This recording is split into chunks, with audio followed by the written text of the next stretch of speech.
Cette année, c'est le 15e anniversaire des rendez-vous interculturels.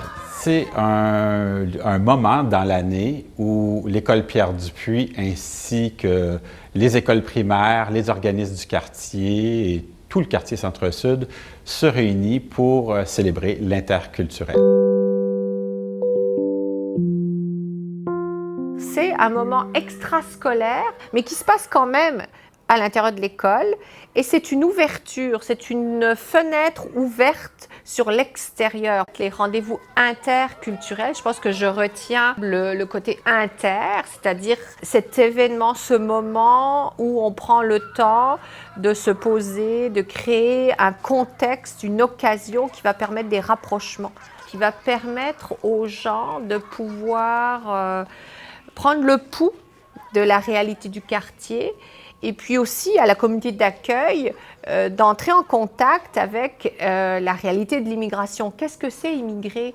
Pour les gens qui ne l'ont pas vécu, c'est aussi important. C'est-à-dire c'est le côté interculturel, comme dit le mot, c'est dans les deux sens que ça doit se passer. Mais le contexte des rendez-vous interculturels et du projet que nous avons vécu, c'est oui, chaque enfant a écrit un texte, mais un texte qui lui permet d'exprimer sa propre réalité à travers un objet qui est signifiant pour lui, qui représente son pays, qui représente son processus migratoire. Donc, c'est un moment où l'enfant peut se déposer et exprimer qui il est. Merci beaucoup, mesdames et messieurs. J'espère vous voir au rendez-vous interculturel.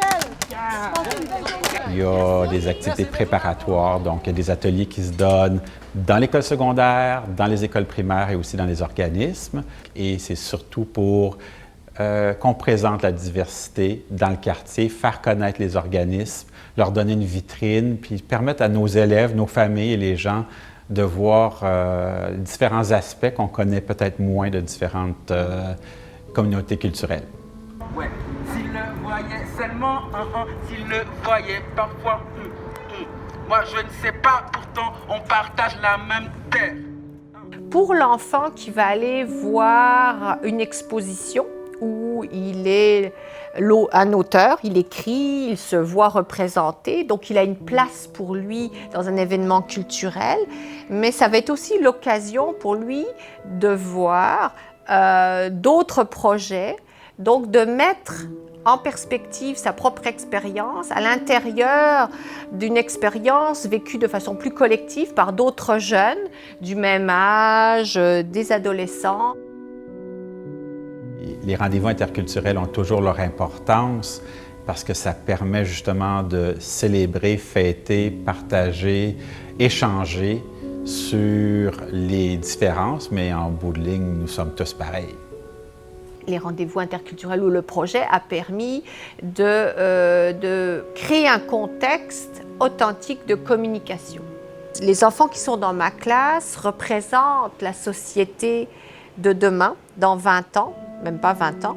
Et donc, c'est essentiel pour moi, cet apprentissage du vivre ensemble, cet échange, cette reconnaissance de l'autre, parce que ce qu'on sème maintenant, ce sont les ferments de ce que la société va être dans quelques années.